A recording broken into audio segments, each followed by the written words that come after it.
Hello everybody and welcome.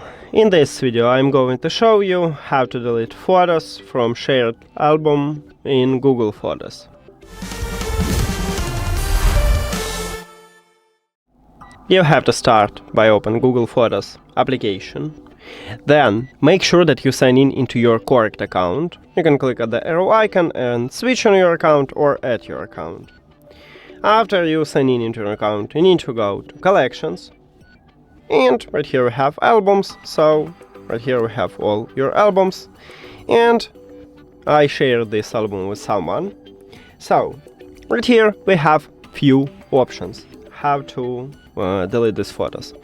The first one, if you want to save them in Google Photos, but just remove it from this album.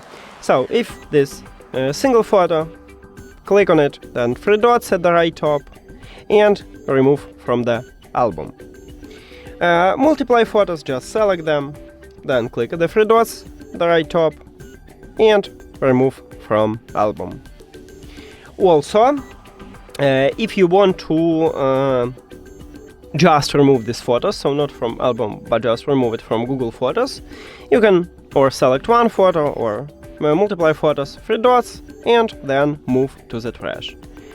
Click on it, got it, and we delete it from the Google Photos, but we still have these photos in the trash. So you can remove it from the trash if you want to restore.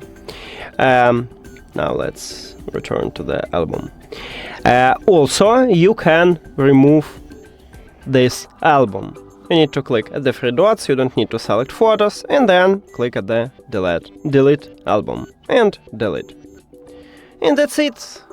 Thank you for watching this video. If you found it helpful, please consider subscribing to channel and leave the like on the video. See you later!